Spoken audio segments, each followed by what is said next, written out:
If you've been told by a real estate agent that it's always a good time to buy a property, you've been misled. And I'm gonna show you exactly why that advice could cost you. Now, Calgary's housing market has gone through 4 or 5 complete cycles in just the last 20 years.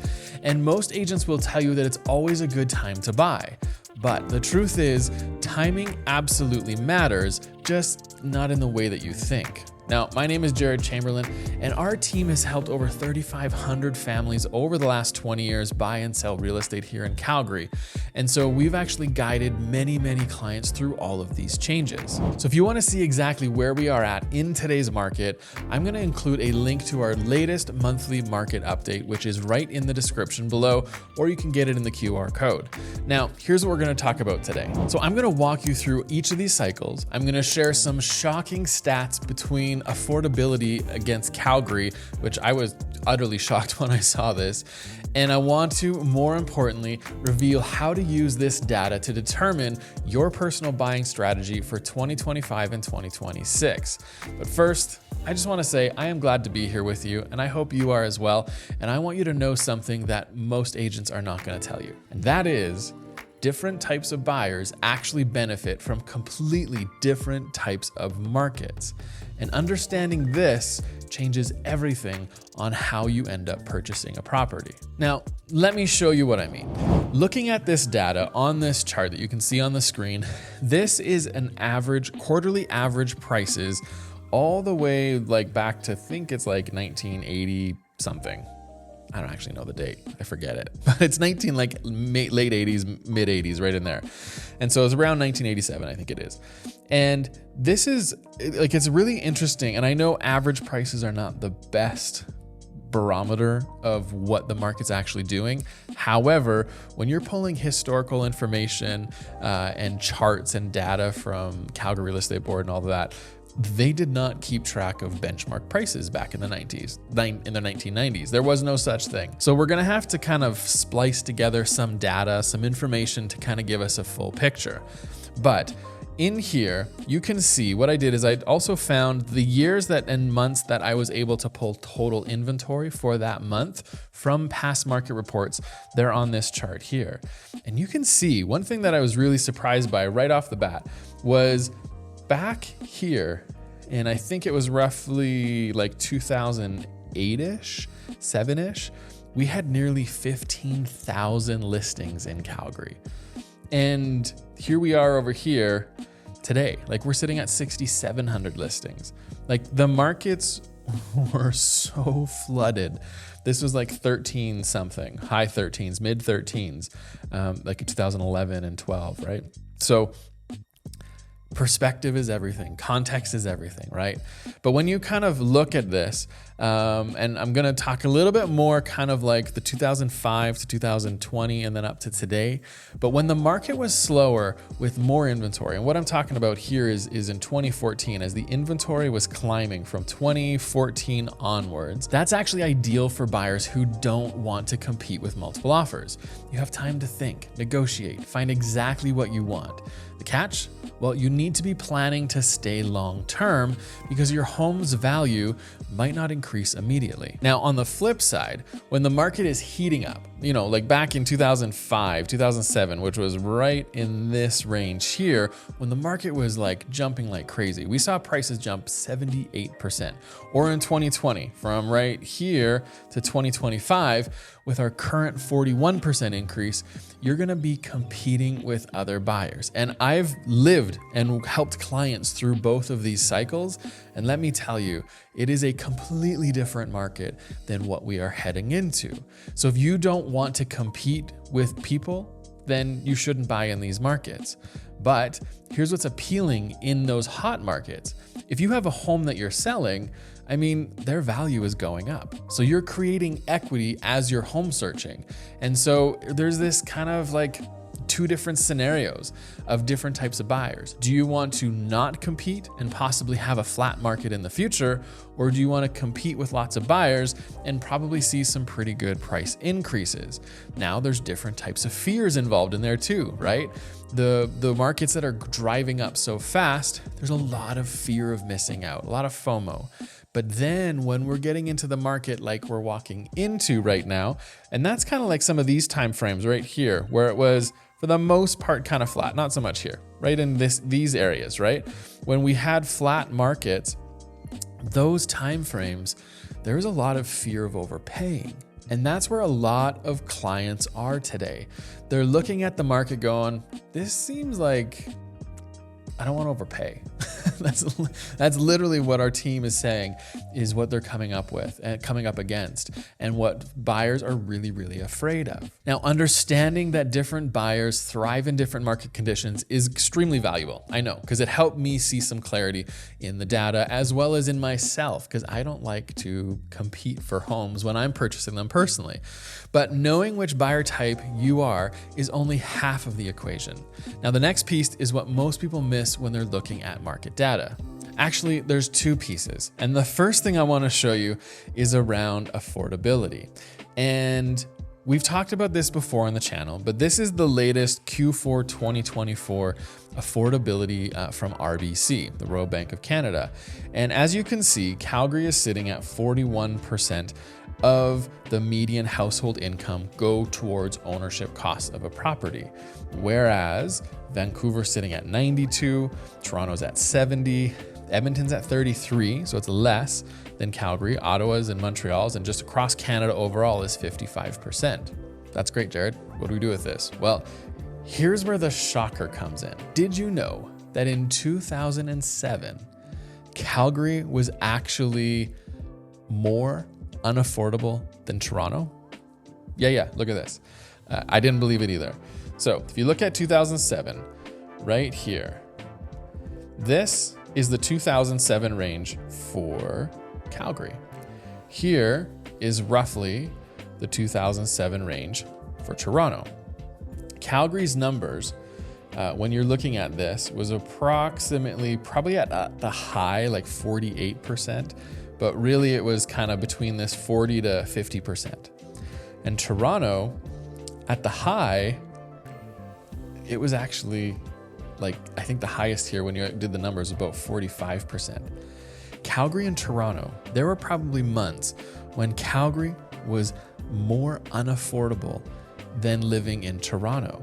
And to me, that's wild, because when you look at the rest of the chart, look at this. Calgary, it is basically a flat line other than the last 3 or 4 or 5 years, really. And it's come down pretty quick. In Toronto, we saw this massive increase, right? Because we're now sitting at 41% and Toronto sitting at 70%. Vancouver, it was always kind of more unaffordable than Calgary was.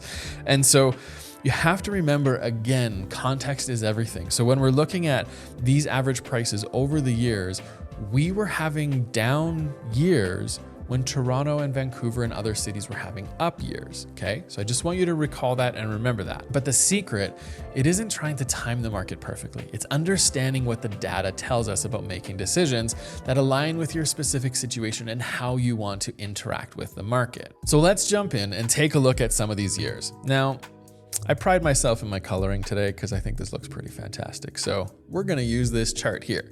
So the first pink section that we have, this pink section here is between 2005 and 2007, okay? That is from here to here. And during that time, oil hit $100 per barrel. Unemployment dropped to 3.4%, and it was the lowest in Canada. But here's the warning sign that people missed. By mid-2007, when prices peaked at $439,000, housing affordability in Calgary was actually worse than Toronto. And that's what I was just trying to show you before. Now, let that sink in, because Calgary was less affordable than Toronto. And to me, I think that was a red flag. Even I wasn't even looking for it back then. So you can see the average prices from this range up to this range. We ended up seeing a 78% increase over those years. It went up $192,000. Now let's look at 2007 to 2009. Now this is when the oil crash happened and they went from $147 a barrel down to $32 a barrel in 5 months. Now the smart buyers who watched employment data probably saw this coming, with layoffs starting, announcements in the fall of 2007, 6 months before prices actually potentially dropped. And the drop that we saw there was about 16%. And that's where we went down. So it went from $439,000 down to $377,000, which was $62,000 drop. Now, the next phase that we have in our average data over the last 20 years is 2009 to 2014. And this was a fairly slow, steady recovery in some ways. Oil gradually climbed back to the $80, $100 range. Interest rates stayed low, which helped us. And the migration slowly turned positive again.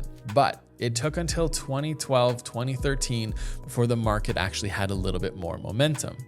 Now, those who bought in the 2009, 2010, they had to be patient. It wasn't instant gains. But by 2014, they saw about a 28% appreciation. So from this range here to this range here, this did go up 28%, which in that time frame, it went up from $377,000 up to $484,000, which is a $107,000 increase between those two time frames. And then that leads us into 2014 to 2020. You're kind of seeing a theme. Most people know Calgary is it's like a real big oil city, and we get that. And this is part of the reason we see these ups and downs, right? Because in 2014, to 2020, oil collapsed from $100 down to $26. Unemployment doubled to 9% for the first time in decades. More people left Alberta than came here. Now, downtown office vacancy hit 25%, and the warning signs were all there for probably a while, like definitely in the late 2014 range. So what we ended up seeing during that time was a decrease of only about 9%. So it only went about 9% down over that time frame, from $484,000 in June of 2014 down to $440,000 of June of 2020. Now, here's the thing that I think a lot of people look at when they look at these numbers. They think that when oil is crashing, that our prices of homes are going to crash as well. But as you can see, the two downturns that we've had in the last 20 years have only dropped 16% and 9%. Not only, it's still like $40,000+, right? But in the grand scheme of things, it is much less than what we've seen prices go up. So when we look at 2020 to 2025, the market really shifted for a lot of reasons, and a lot of them we've talked about in our videos here, right? Now, during that time, this boom just wasn't about oil. This one was actually much different.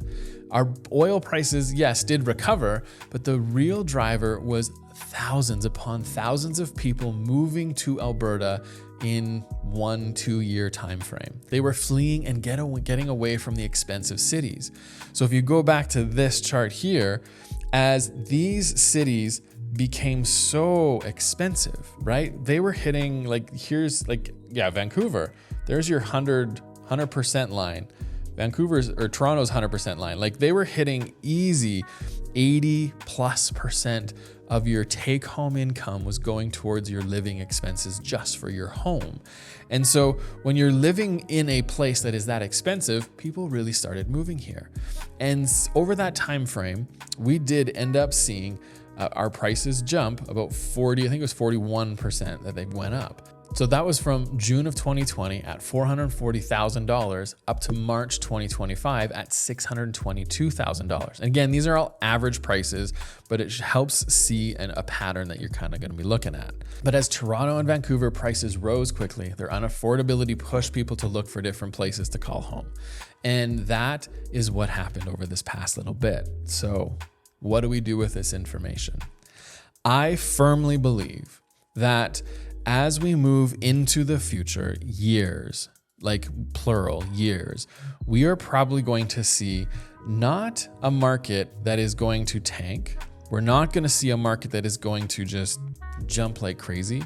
we are most likely going to see a market finding something right in the middle there, where we could end up having some months of push, right? Where there are a bunch of people moving here still, or low inventory pushes prices up a little bit, or lack of inventory, I should say. We might end up seeing months where there's a lot that comes on the market and it kind of slows down. I truly, truly believe that the next couple of years, we're going to see a different type of market. We're probably going to see something, I think, a lot like the 2010 to 2014, but I don't think we're going to see the prices go up as much. It's more going to be like a 2014, maybe that's like 2014, 2015, where prices were fairly flat and they jumped up and down based on like spring versus winter, right? Just as prices were changing because of the seasons. And so if you are a buyer and you are planning on buying something in the future, this next year, 2, 3, maybe, you could end up not necessarily always competing in multiple offers. However, they are still out there. Our team is talking about offers that happen where they're a part of 3, 4, 5 multiple offers, and that's kind of your lower priced of the product. So if you're in a townhome, it's the lower priced range of the townhomes in that area. That stuff is definitely happening. But I really think there's going to be some great opportunities. Now, you do have to, this is like a caveat to everything. Buying into a home does not mean it's going to appreciate all the time. Now, here's what shocked me. So there was a comment on a video the other week, and this individual is someone who bought in Calgary in 2007 and had to wait until 2020, 13 years to see meaningful appreciation again. But someone who bought in Toronto in 2007 saw their home, double by 2020. And even for me, like some rentals that we bought back in 2007, 8, we actually didn't even see the values go up. Like we sold them 21, 2022, and some of those values we never saw appreciate. So that is a little bit of not a warning, but I just want you to be aware of that if you are buying in the next couple years, the market not necessarily is going to like increase or drop dramatically. It just might be the same. So if you end up paying $550 for something, it might be worth $530 in 5-6 years. It might be worth $560. We're not going to see it being worth $440, and we're not going to be seeing it worth $720. Like we're just going to be staying in this little bit of a range where that $10,000 or $20,000 drop, or someone like that who in that comment, his condo that he had, maybe he paid, $180 and it went down to $140, and he just wasn't willing to sell it for $160 until he was able to get at least $170 out of it. I don't know. There's lots of reasons for this, but at the end of the day, you have to make your decision. And I hope this helps you a little bit. Understand the ups and the downs, takes away some of the fear of overpaying, because I just don't see that we're going to see these drastic drops because we haven't seen them in the past. And even though this time in this market is much different than those other ones, I think there's still a lot going for Calgary.